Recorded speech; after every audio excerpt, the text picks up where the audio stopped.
अस्सलाम वालेकुम। आज चैप्टर नंबर 4 के क्वेश्चन नंबर 3 एंड 4 को हम लोग इस वीडियो में सॉल्व करेंगे। क्वेश्चन नंबर 3 में है, on June 1st 2016 decent limited issued 50,000 ordinary shares at ₹10 each to the general public. On 15 June, the subscription date application were received for 45,000 shares. Consequently, 5,000 shares were taken up by the underwriters as per agreement. On 30th June 2016, the company allotted the shares. Pass the journal entries in the book of company and draft a balance sheet. तो इस question में क्या बात हुई है कि जो एक कंपनी है वो 50,000 ऑर्डिनरी शेयर एप्लीकेशंस जो हैं वो इशू कर सकती है। जनरल पब्लिक को 50,000 एप्लीकेशन इशू करेगी।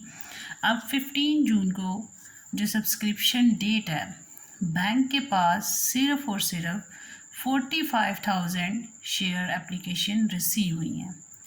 तो हम लोगों ने पहले भी डिस्कस किया था कि जितनी एप्लीकेशन रिसीव करेंगे उतने से हमने बैंक को डेबिट करना है। अब वो कहता है कि 5,000 शेयर्स जो हैं वो किसने ले लिए हैं? अंडर राइटर ने एज़ पर एग्रीमेंट, क्योंकि अंडर राइटर ही एग्रीमेंट करते हैं कि वो इनके बिहाफ पे शेयर्स को सेल करेंगे, एक कमीशन लेंगे उसके बदले में। लेकिन अगर ये शेयर सेल ना हुए तो ये खुद खरीद लेंगे। तो अब जैसा कि 50,000 इशू करने की परमिशन थी एप्लीकेशंस, लेकिन सिर्फ़ और सिर्फ 45,000 एप्लीकेशन बैंक ने रिसीव की हैं। इट्स मीन कि 5,000 एप्लीकेशन अभी पेंडिंग है जो कि जनरल पब्लिक ने एप्लीकेशन जमा नहीं करवाई हैं। तो अब ये जो 5,000 शेयर्स होंगे ये फिर अंडरराइटर एग्रीमेंट के अकॉर्डिंग खुद ले लेगा। अब हमारी रिक्वायरमेंट भी ये है कि हमने जर्नल एंट्रीज भी पास करनी है और हमने इसको बैलेंस शीट में भी शो करना है। तो चलें हम लोग अब इसको सॉल्व करते हैं। हम इसका फॉर्मेट बना लेंगे। सबसे पहले उसने हमें क्वेश्चन में कहा था कि उसको कितनी परमिशन है? 50,000 एप्लीकेशंस, 50,000 एप्लीकेशंस को वो इशू कर सकता है। 50,000 जी। तो हम देखते हैं कि उसने हमें फर्स्ट एंट्री क्या होगी हमारे पास, क्या उसने हमें कहा है। उसने हमें 50,000 ऑर्डिनरी शेयर इशू करने की परमिशन दी है, लेकिन हमने जो एप्लीकेशन रिसीव की हैं 45,000 है। तो सबसे पहले हम लोग जो जितनी एप्लीकेशंस रिसीव करते हैं उसकी एंट्री करेंगे। जितनी एप्लीकेशन रिसीव की हैं उतने से ही हमारे पास बैंक डेबिट होगा। तो बैंक अकाउंट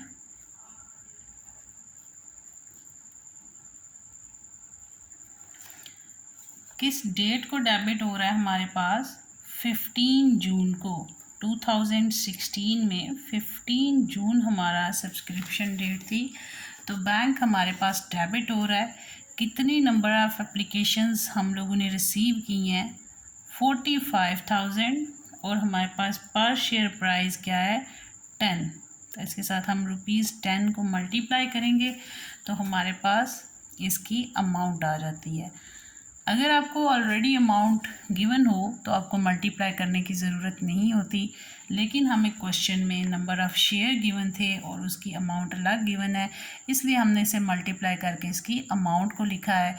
कि जब अनाउंस किया कि 50,000 शेयर्स कंपनी अलॉट करने के लिए उसे परमिशन मिल गई है, तो अब जनरल पब्लिक ने उसके बदले में जस्ट 45,000 एप्लीकेशन बैंक में जमा करवाई हैं कि वो शेयर ख़रीदने के लिए तैयार हैं।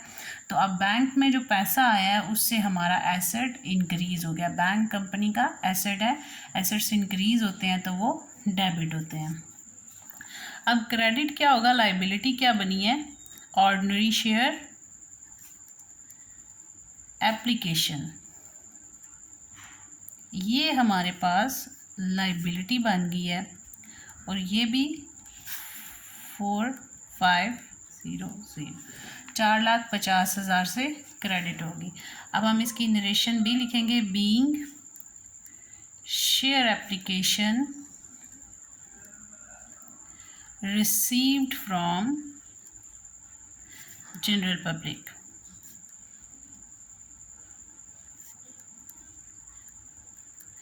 अब नेक्स्ट उसने हमें क्या बोला है क्वेश्चन में, उसने हमें क्वेश्चन में कहा है कि 15 जून सब्सक्रिप्शन डेट है और जो 45,000 उसने एप्लीकेशन रिसीव किया उनको अलॉट कब करेगा, 30 जून को, और जो बाकी रह जाएंगी वो किसने ले लेनी है, अंडर राइटर ने। तो अब हम शेयर अलॉट करने की एंट्री करेंगे 30 जून।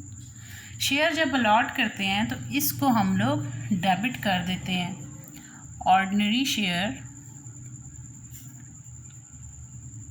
एप्लीकेशन अकाउंट हमारे पास डेबिट हो जाएगा, क्योंकि हमने पहले इसे अपने पास लाइबिलिटी बनाया। अब इंटरनल लाइबिलिटी इंक्रीज़ हो रही है और इंटरनल लाइबिलिटी क्या होता है, कैपिटल होता है।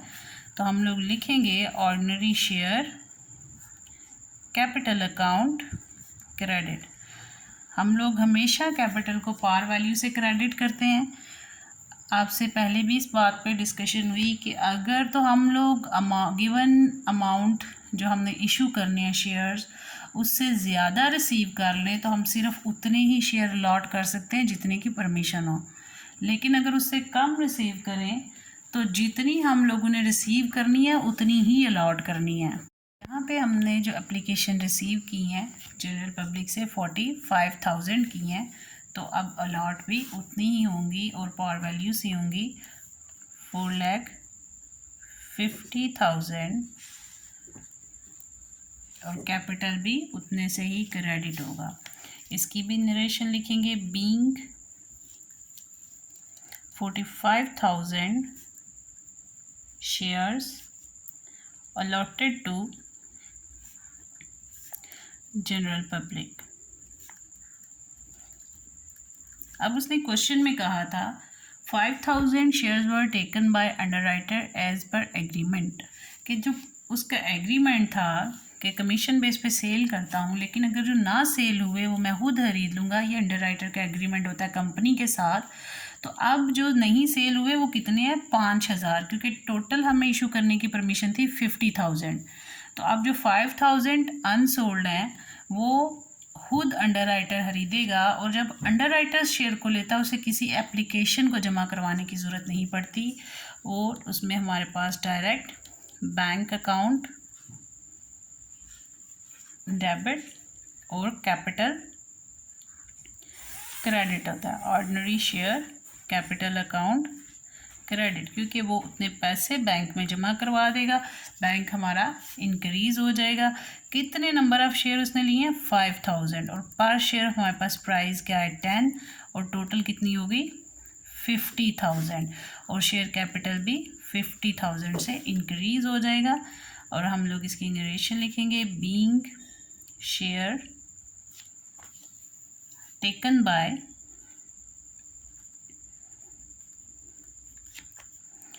underwriters as per agreement।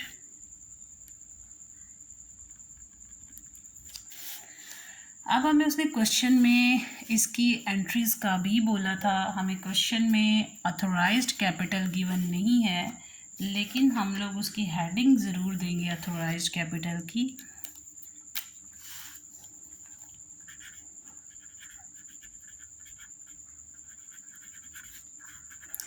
इसके बाद हमारे पास नेक्स्ट जो हेडिंग होगी वो issued subscribed and paid up capital की होगी। इशूड, सब्सक्राइब्ड और पेड अप हमारे पास कितना है, हम लोगों के पास इशूड कितना है 50,000। हमें उसने परमिशन दी कि आप 50,000 इशू कर सकते हैं, लेकिन हम लोगों ने पहले कितने नंबर ऑफ़ शेयर इशू किए हैं, 45,000 शेयर्स एट ₹10 ईच। फिर हमने 5,000 शेयर्स एट ₹10 ईच।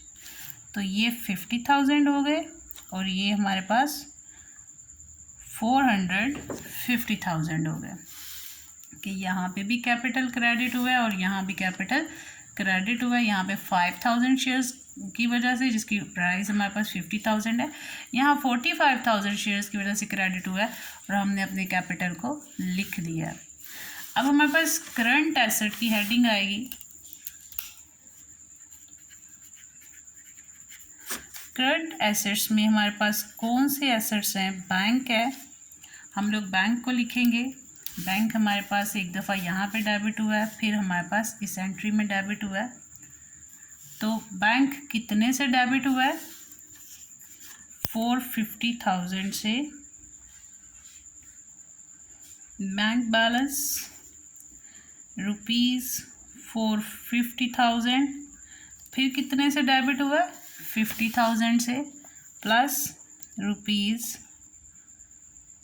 ₹50,000, तो टोटल हमारे पास 500,000 बन गया। हम यहाँ पे इसका टोटल लिख लेंगे और इसका भी टोटल करेंगे तो हमारे पास 500,000 आ जाएगा। इसके साथ हमारा ये क्वेश्चन कंप्लीट होता है। अब हम लोग इसका नेक्स्ट क्वेश्चन 4 करते हैं। तो अगर आपको इसमें कोई प्रॉब्लम हो तो वो आप लोग पूछ लेना। ये क्वेश्चन नंबर 4 में क्या बात होती है कि a limited company was registered with an authorised capital of ₹500,000 divided into 10,000 shares of ₹50 each. यहाँ पे उसने हमें ऑथोराइज्ड कैपिटल की टोटल अमाउंट दी है, ₹7 लिखा है। यहाँ पे उसके नंबर ऑफ शेयर बताए हैं और यहाँ पे पर शेयर प्राइस बताई है। On 1 November 2016, company issued 7,000 shares in the following manner: 1,000 shares to promoter against preliminary expenses, 6,000 shares to general public. On 1 November 2016, company received application for 6,000 shares. Record the above information in company's book and show the figure in the balance sheet. अब यहाँ पे हमें 500,000 company के authorised amount बताई गई है, उसके number of share 10,000 है और जो कंपनी को शेयर इशू करने की परमिशन है वो 7,000 शेयर्स हैं। यहाँ पे कंपनी की पार वैल्यू 50 है और 1,000 शेयर्स वो किस को इशू करने जा रहा है? प्रमोटर को। प्रमोटर को इसलिए शेयर्स दे देते हैं जब कंपनी स्टार्ट होती है, कंपनी का इनिशियल स्टेजेस पे कंपनी पैसे नहीं देना चाहती। वो चाहती हैं कि जो भी पैसे हैं वो उनकी कंपनी में ही इन्वेस्ट होते जाएं और कंपनी के कैपिटल में इजाफा होता जाए। तो वो क्या करते हैं कि जो स्टार्ट में इनका अगर कोई वकील काम कर रहा है या कोई डॉक्यूमेंटेशन इनकी जो भी हो रही है, उसको पैसे देने के बजाय उसको शेयर्स इशू कर देते हैं।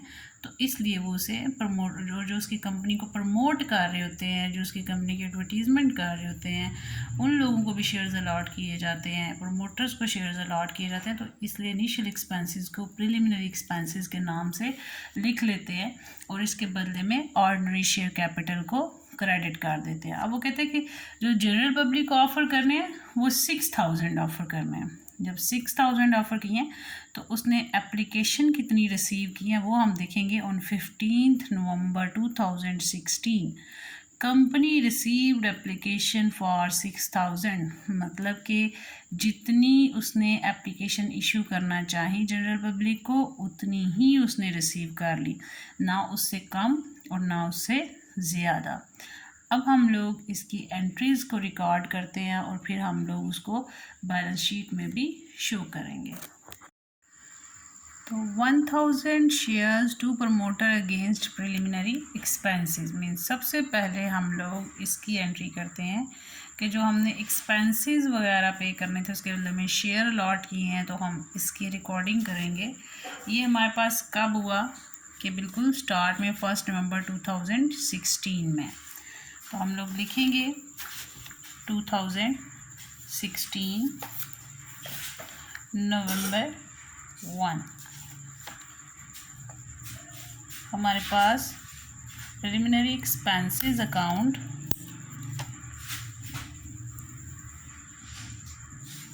डेबिट हो जाएगा। और क्रेडिट हमारे पास क्या होगा, ordinary share capital account credit हो जाएगा कि हमारी इंटरनल लाइबिलिटी जो है वो इंक्रीज हो गई है। हम लोग इसको लिखेंगे being 1000 shares taken by promoters. तो 1000 नंबर ऑफ शेयर है और उसकी वैल्यू कितनी है 50। 1000 को 50 से मल्टीप्लाई करेंगे तो 50,000। ये हमारा एक्सपेंस है, एक्सपेंस इंक्रीज होते हैं तो वो डेबिट होते हैं, इसलिए हमने इसे डेबिट साइड पे लिखा है। और फिर हमारे साइड पे जो शेयर कैपिटल है ये लाइबिलिटी है, जब लाइबिलिटी इंक्रीज होती है तो वो क्रेडिट होती है। ये बिजनेस की इंटरनल लाइबिलिटी है। अब हमें क्वेश्चन में उसने कहा कि 6000 शेयर एप्लीकेशन जनरल पब्लिक को अलॉट करने की परमिशन है। 6000 shares to general public. On 15 November company received application for 6000 shares. तो अब कंपनी 6000 शेयर्स जो है वो एप्लीकेशन रिसीव कर रही है। अब हम लोग उसको रिकॉर्ड करेंगे। तो 15 नवंबर को उसकी सब्सक्रिप्शन की डेट थी, तो बैंक अकाउंट हमारा इंक्रीज़ होगा, लोग आके उसमें पैसे जमा करवाएंगे। कितनी एप्लीकेशंस के पैसे जमा होंगे, 6000 उसने क्वेश्चन में बताया एप्लीकेशन रिसीव हुई हैं और पार वैल्यू कितनी है उसकी 50। और फिर हमारे पास क्रेडिट क्या होगा, ordinary share application account credit हो जाएगा। तो 6000 मल्टीप्लाई बाय 50 करें तो आपके पास 300,000 आ जाएगा। 300,000 से आपके पास बैंक इंक्रीज़ हुआ, आपका एसेट है, एसेट्स इंक्रीज़ हो तो डेबिट होते हैं। फिर आपके पास जो शेयर एप्लीकेशन है ये लाइबिलिटी है, आपने ये अमाउंट बाद में लोगों को पे करनी है, ये इंक्रीज़ हुई, ये क्रेडिट हुई। Being 6000 share application received from general public. अब हम लोगों ने इन्हें शेयर अलॉट करने हैं, तो अलॉट जब करते हैं तो उसके लिए हम लोगों ने जो ये लाइबिलिटी क्रिएट की है इसे ख़त्म करना है। हम लोग इंटरनल लाइबिलिटी को इंक्रीज़ करेंगे, ordinary share application account debit हो जाएगा और आपके पास जो बिज़नेस का कैपिटल है, शेयर कैपिटल, बिज़नेस की इंटरनल लाइबिलिटी वो इंक्रीज़ हो जाएगी। Ordinary share capital account credit हो जाएगा। हमें 6000 एप्लीकेशन इशू करने की परमिशन थी और हमने 6000 ही एप्लीकेशन रिसीव की हैं। 6000 शेयर्स इशू करने की परमिशन थी और 6000 एप्लीकेशन हमने रिसीव की हैं। और इट्स मीन कि जितनी रिसीव की हैं उतने से ही कैपिटल हमारा क्रेडिट होगा, क्योंकि हमारी गिवन लिमिट के अकॉर्डिंग ही हमें एप्लीकेशन रिसीव हुई हैं, उससे ज़्यादा रिसीव नहीं हुई, इसलिए हम लोग सेम अमाउंट से कैपिटल को क्रेडिट करेंगे, क्योंकि इसने से हमारी इंटरनल लाइबिलिटी इंक्रीज़ होगी। और इसको हम लोगों ने डेबिट कर दिया कि पहले हमने इसे लाइबिलिटी क्रिएट किया, अब हम लोगों ने इंटरनल लाइबिलिटी इंक्रीज़ कर ली। क्योंकि अब शेयर अलॉट हो गए हैं, हम लिख देंगे being 6000 shares allotted to general public. अब हम लोगों ने इसके साथ ये बताना है कि इसका हमारे पास बैलेंस शीट पे क्या इफ़ेक्ट होगा। कंपनी नेम हम पहले लिखते हैं A limited, balance sheet as on, जो भी ईयर गिवन होता है उसको हम लोग लिख लेते हैं। फिर एसेट्स हैं, लाइबिलिटीज़ हैं, फिर हम लोग लिखेंगे ऑथोराइज्ड कैपिटल। इस क्वेश्चन में हमें ऑथोराइज्ड कैपिटल गिवन था 10,000 शेयर्स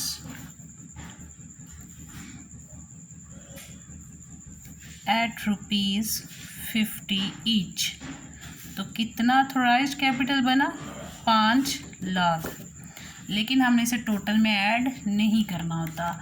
नेक्स्ट हम इसकी हेडिंग बनाते हैं issued, subscribed and paid up capital. हमारे पास 1000 शेयर्स हमने किसको अलॉट किए, 1000 शेयर्स एट ₹50।